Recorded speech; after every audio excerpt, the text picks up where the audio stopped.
Have you ever walked into a room where no one knew your name, yet somehow, everyone was already ready to judge you? Where the silence didn't welcome you, it measured you? The hallway was long, lined with dull green walls and old plaques that had seen better years. His shoes barely made a sound on the waxed floor, but the weight in his chest was heavier than any combat gear he'd ever worn. He didn't walk like a man under trial. He walked like a man who'd already accepted the verdict.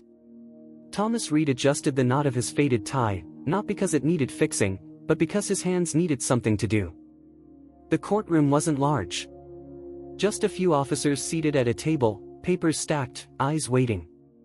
They didn't rise when he entered. They didn't need to. He nodded quietly toward the flag in the corner, then took his seat at the far end of the table, alone. No lawyer. No defense. Just a small manila envelope resting on his lap, unopened. The chair creaked as he settled into it, but no one said a word. Outside the window, a bird fluttered onto the sill, then flew away. He noticed. No one else did. Across from him, a colonel flipped through a file without looking up. Thomas's face didn't flinch. But his eyes, they told the story of someone who had lived too long with a memory no one else asked about. Of a decision that, over the years, had grown heavier in silence than it ever did in the moment. He had been called here to answer for what he did. But he already knew, what mattered most would never be written in any report. The morning the order came down, the heat was already rising off the dirt like steam from a tired kettle. Sergeant Thomas Reed stood just outside the communications tent, his sleeves rolled up, dust clinging to the sweat on his forearms. His boots felt too tight. Everything did. A young private jogged toward him, holding a folded slip of paper in one hand and a rifle too big for his frame slung over the other. Breathless, he said, "Sir, command says pull back. Full unit, immediate." Thomas took the order without a word, unfolded it slowly, his eyes scanning the clipped language of retreat. Coordinates. Time stamp. Authorization code. No explanation. Just fall back. He didn't question it out loud. He never did. Not after this many years. Orders were orders. But something in the air didn't sit right, like the silence right before thunder cracks open the sky. Nearby, a few soldiers were packing up, some nervously, some with relief. One of them, a kid named Hale, was missing. Barely 19. Eager, quiet. Always the first to volunteer for night watch. Someone mumbled that he hadn't reported in since before dawn. Thomas folded the paper, slipped it into his pocket and stared out toward the eastern tree line. His brow tightened, just for a second. Then Corporal Vance came up behind him. "You heard, Sarge. We're pulling out." Thomas didn't turn. His voice stayed even. "How far out's Hale?" Vance shrugged. "Nobody knows. Probably fine. Probably went ahead. Or, didn't." Thomas exhaled slowly. The kind of breath a man takes before stepping onto uncertain ground. He gave no speech. No orders. Just a quiet nod. "I'll check the perimeter one last time." Vance blinked. "That's not the call, Sarge." Thomas looked him in the eye. "Calm. Firm. Doesn't mean it's the wrong one." And then he walked. Into the stillness. Into the trees. Into whatever waited beyond what command could see. The forest swallowed sound the way an old church swallows light, softly, completely. Sergeant Thomas Reed moved through the underbrush with a quiet urgency, each step measured, deliberate. The farther he walked, the more the voices from the camp faded behind him. What remained were the rhythms of breath, the soft rustle of leaves, and the uneasy beat of a heart carrying more than just blood. He wasn't supposed to be out there. The order had been clear. Pull back. Leave no one behind, except the ones already lost. But Thomas never did well with easy lines between right and wrong, not when there was a human voice on the other end of the silence. He followed the direction he remembered Hale last patrolling, east, near the dry ravine. The trail was broken in places, signs of struggle, a snapped twig here, a dark stain on a stone there. Nothing conclusive. Just enough to make him keep going. He didn't call out. Sound traveled. And in enemy country, sound meant danger. So he searched with his eyes, with instinct, and something quieter, duty that didn't shout. Minutes passed. Then he saw him. Hale was slumped against a fallen tree, one leg bent wrong, a smear of blood down his temple. His eyes fluttered open, unfocused. He tried to sit up, failed. Thomas dropped to a knee beside him. Checked his pulse. Still there. Easy, he said gently, steady as the ground beneath them. I've got you. Hale rasped, they left. Thomas shook his head, just once. Not all of us. It took everything Thomas had to lift the boy. Not because Hale was heavy, but because every step back would be a step deeper into disobedience. He didn't think about what would happen after. The write-ups. The tribunal. He only thought of this: if Hale had been his own son, bleeding and alone in the woods, what would he want someone to do? Thomas adjusted the boy's weight across his shoulders and began the slow walk back, one foot in front of the other. No heroics. No fanfare. Just a man carrying another man because no one else would. And in that moment, there were no ranks. No regulations. Just one quiet decision made in the absence of orders, one that would follow him long after the wounds healed. The room was quiet, but not in a peaceful way. It was the kind of quiet that made your collar feel too tight, like the air itself was waiting for something it didn't want to hear. Sergeant Thomas Reed sat straight-backed in the chair furthest from the flag. The table before him was bare, except for a small glass of water no one had touched. 3 officers sat on the opposite side, Colonel Harlan in the center, flanked by a major and a captain. None of them smiled. No one made eye contact. A clerk cleared his throat and began reading. Proceeding convened under Article 92, failure to obey a lawful order. Sergeant Thomas Reed, present. Thomas didn't flinch. Colonel Harlan leaned forward slightly. Sergeant, it says here you willfully disobeyed a direct command to retreat with your unit. Is that correct? Thomas nodded once. I went back for someone. The colonel's pen hovered over the paper but didn't write anything. That's not what you were ordered to do. No, sir. The major, younger, sharper, tilted his head.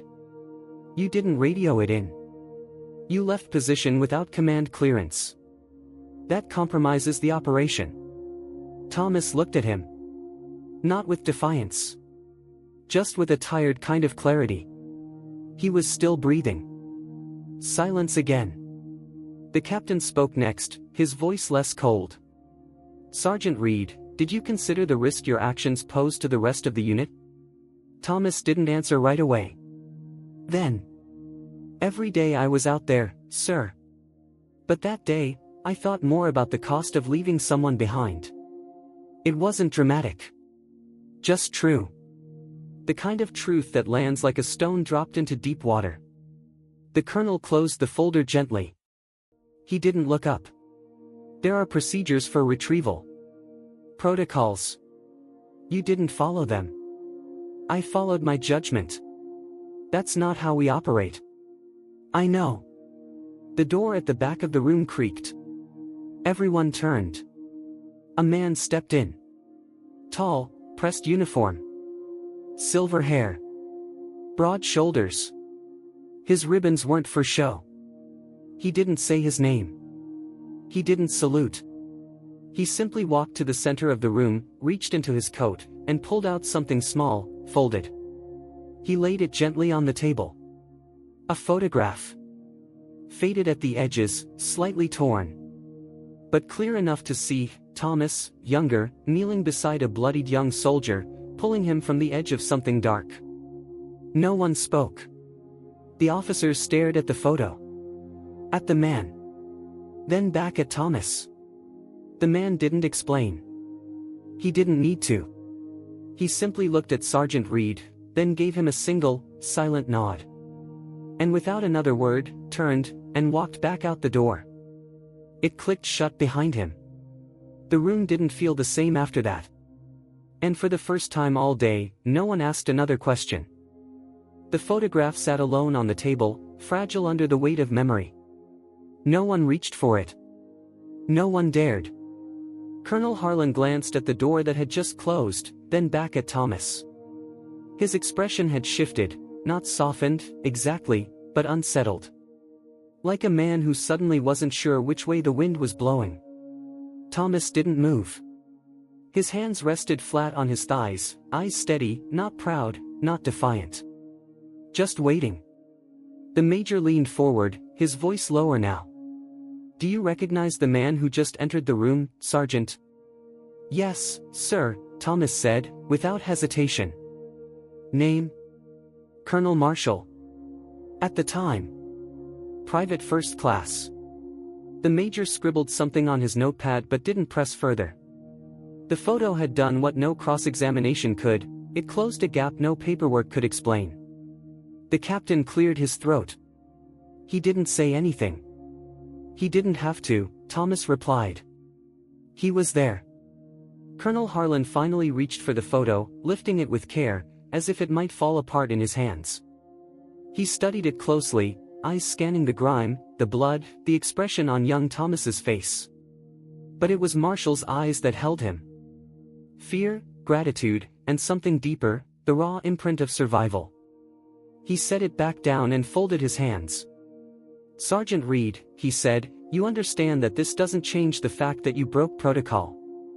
"Yes, sir," Thomas answered calmly. "But it might explain why." Thomas gave a single nod. The colonel leaned back in his chair. The silence stretched, not heavy this time, but thoughtful. Then, in a voice that almost sounded tired, he said, "That man has 3 stars on his chest now. He's testified before Congress. But today, he didn't say a word. He just brought a picture." Thomas didn't respond. There was nothing to add. The major looked up from his notes. Why now? Why would he show up after all these years? Thomas paused, then answered with quiet certainty. Because some debts don't expire. And some things are easier to carry when they're shared. That was the first time the room felt less like a courtroom and more like a place where people had once worn uniforms, bled on the same ground, and carried the same weight. No verdict was read. No ruling declared. Colonel Harlan closed the folder, set his pen down, and looked directly at Thomas. "We'll review the record and make our recommendation. You're dismissed." Thomas stood slowly, gave a respectful nod to the panel, then turned to leave. As he passed the table, his hand hovered over the photo, but he didn't take it. He left it there. Maybe because it no longer belonged to him alone. Outside the room, the hallway was just as empty as before. But something in his step had changed, not lighter, exactly, but steadier. Like a man who had carried the truth long enough, and finally, someone else was willing to hold a piece of it. Thomas stepped back into the hallway, the door clicking softly behind him. He didn't linger. Didn't look around.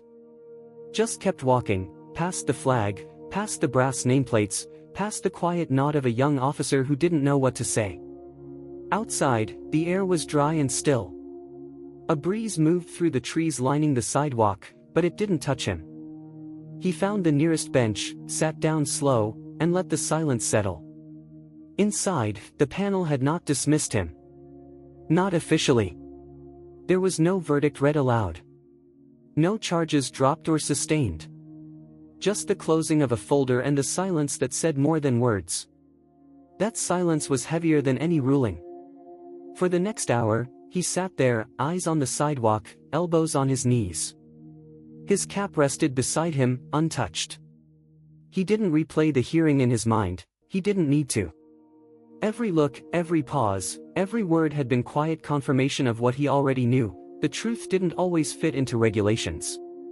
Back in the room, Colonel Harlan had left the photograph on the table. Not out of forgetfulness, but intention. A statement, without saying a thing. The moment the door closed behind Thomas, the 3 officers exchanged glances. No one reached for the folder again. The case was still open, technically. But nothing more would be added to it. Major Kellner finally spoke, voice even but unsure. "So, what do we write down?" Colonel Harlan didn't look up. "Nothing," he said. "Nothing more." Captain Ruiz asked, "So it's over?" Harlan folded his hands together, leaning forward. "He broke protocol," he said. "But he didn't break faith. That was the last word on it. Thomas didn't get a letter.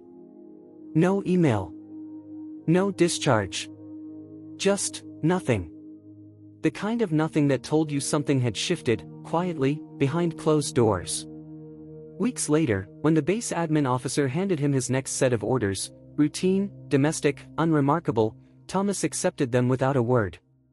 He didn't ask what had been decided, or if the record had been cleared. He didn't need it written down. There was no ceremony. No medal. Not even an apology. But the absence of punishment, that was the acknowledgement. He returned to work like any other day. Same boots. Same posture. Same quiet. But something in his shoulders sat differently now. Not taller. Just steadier. One afternoon, a junior sergeant asked him, "Did they drop the charges, Sarge?" Thomas paused. Then said, "They didn't have to." And that was that. He kept the manila envelope. Never opened it. Whatever had been written down inside, if anything at all, no longer mattered. Because the real verdict wasn't handed down in a courtroom. It walked in, wearing 3 stars on its chest, and left behind a picture that said everything a man could ever say, without speaking a word. Thomas never spoke of the hearing again. Not to his unit. Not to the younger soldiers who looked up to him. Not even to the chaplain who offered to talk over coffee one afternoon, sensing something unspoken. He just smiled politely, said, "Appreciate it, sir," and kept walking. He stayed in service another 5 years. Took smaller assignments. Taught field tactics. Helped with paperwork no one else wanted to touch. The kind of roles you give to men you trust but don't want in the spotlight. Every now and then, a letter would arrive from Colonel Marshall's office. Nothing official. A holiday card. A thank you note for continued service. Once, a book on leadership with a handwritten message inside, "Some things aren't taught in manuals." Thomas never replied. But he read every word. After his retirement, he moved to a small town where nobody knew his name. Bought a modest house. Mowed his own lawn. Took long walks in the early morning, before the mail trucks came and before the heat could gather. He had no family to speak of. No one to ask about medals or battles or what he did or didn't do during his time in uniform. But every year, on the same spring day, Thomas would set out one extra place at the kitchen table. He would brew 2 cups of coffee, one black, one untouched, and he would take a single photograph from the top drawer of the hutch. The photograph never changed. He'd lay it on the table, beside the empty chair, beside the quiet cup. And he would sit across from it. Not to remember, exactly. Not to relive. But to share the silence with someone who once carried it too. And when the coffee cooled and the morning light shifted across the floor, he'd put it all away. The chair. The cup. The photo. Folded. Unspoken. Never forgotten. When Thomas Reed passed, there was no formal service. No folded flag, no 21 guns. Just a note left with the landlord, prepaid for a quiet cremation and instructions to donate the rest to the VA. The house was cleared by a man from the county, a quiet type, respectful. He moved slowly through the small rooms, boxing up what little was left, a couple of worn books, a dented coffee pot, clothes folded too neatly for a man living alone. In the drawer of the old hutch, under a stack of receipts and a single spare house key, he found the envelope. Yellowed. Soft at the edges. Sealed with tape that had turned brittle over time. He opened it. Inside was the photograph. No explanation. No caption. Just that same moment, frozen in grainy black and white. A younger Thomas, exhausted and muddy, dragging a bleeding soldier from the dirt. Both men barely upright, but alive. On the back, written in firm handwriting, was a line that read, "If I had to do it again, I'd still go back." The county official paused. He wasn't military. Didn't know what he was looking at. But he knew what reverence felt like. He slipped the photo back into the envelope, placed it on top of the ashes when they arrived, and sent them both in a plain wooden box to the only name listed in Thomas's emergency file. Colonel Richard Marshall. The box arrived without ceremony, like all things Thomas touched. But when Marshall opened it, alone, in his office, he didn't speak. He didn't stand. He just sat there for a long time, holding the photo. Then he reached into his desk, took out an old frame, and placed the image inside. He didn't hang it on the wall. He kept it on his desk. So that every man who came in would see it. And every man who left might understand that some orders are written in ink. But the ones that matter most are written in blood. In silence. And in the space between two men who never needed to speak to know what was right. Some acts of courage leave no medals, no speeches, just a photograph and a memory carried quietly by those who understand what it cost. Thomas Reed never asked for recognition. He followed something deeper than protocol, a quiet conscience that told him no one gets left behind. His decision didn't earn him a promotion. It nearly cost him everything. But in the silence of that courtroom, and in the years that followed, one truth remained: character is defined not by the rules we follow, but by the lives we choose not to abandon. Colonel Marshall never forgot. And long after headlines faded, that single photograph sat on his desk, not as a decoration, but as a reminder of a moment that mattered. In a world where loud voices are often heard first, this story asks a different question. When the moment comes to stand for what's right, will you speak up, or will your silence carry more weight? If this story moved you, please like the video, share it with someone who values quiet strength, and subscribe to Legacy of Courage Stories, where we honor the silent heroes who changed lives, not for praise, but because it was the right thing to do.